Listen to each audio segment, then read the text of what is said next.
ಅಣ್ಣ ಸಿದ್ದಪ್ಪಾಜಿ ಬೆಟ್ಟ, ಸಿದ್ದೇಶ್ವರ ಸ್ವಾಮಿ ದೇವಾಲಯ ಮಹಾದ್ವಾರ. ಇಲ್ಲಿಂದ ಸ್ಟಾರ್ಟ್ ಆಗುತ್ತೆ ನಿಮಗೆ ಆಫ್ ರೋಡಿಂಗ್. ಒಳ್ಳೆ ವಿಶೇಷತೆ ತಿಳ್ಕೊಳ್ಳೋಣ ಈ ಸಿದ್ದಪ್ಪಾಜಿ ಬೆಟ್ಟನ. ಅದೇ ಸಿದ್ದೇಶ್ವರ ಬೆಟ್ಟಕ್ಕೆ ದಾರಿ ಸಖತ್ ಅನ್ಸಿದ ಗುರು. ಫೇಮಸ್. ನಾನು ಮಾಡ್ಲಿಕ್ಕಿತ್ತು ಈ ಬೆಟ್ಟದ್ದು, ಫಸ್ಟ್ ನಾನು ಬರ್ಲಿಲ್ಲ. ಇಲ್ಲ ಅಂತ ಹೇಳಿದ್ರೆ ಈ ಬೆಟ್ಟನ ಫೇಮಸ್ ಮಾಡಾಕ್ಬಿಡ್ತಿದ್ದೆ. ಒಳ್ಳೆ ಟರ್ನ್ಸ್ ಇದೆ ಮಾತ್ರ. ನೋಡ್ರಿ ನೀವು, ಇದು ಬೆಟ್ಟದ ವಿಶೇಷತೆ ಹೇಳ್ತೀನಿ ಬನ್ನಿ.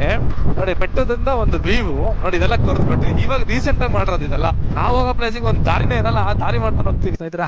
ಸಿದ್ದಪ್ಪಾಜಿ ದೇವಸ್ಥಾನ ಇದ್ದೀವಿ, ಈಗ ಪ್ರತಿಷ್ಠಾಪನೆ ಮಾಡೋದು. ಸೊ ಇದರ ಹಿಂದೆ ಒಂದಿದೆ 1200 ವರ್ಷಗಳ ಒಂದು ಇತಿಹಾಸ ಇರುವಂತಹ ಒಂದು ಲಿಂಗ. ಸೊ ಇಲ್ಲಿಂದ ಒಂದು ಒಳ್ಳೆ ವ್ಯೂ ಪಾಯಿಂಟ್ನ ನೋಡ್ಕೊಬೋದು. ಸೊ ಆಗಲೇ ಹೇಳ್ದಂಗೆ ನಿಮಗೆ ಈ ಒಂದು ಬೆಟ್ಟದಲ್ಲಿ ಒಂದು ವಿಶಿಷ್ಟತೆ ತೋರಿಸ್ತೀನಿ ಅಂತ.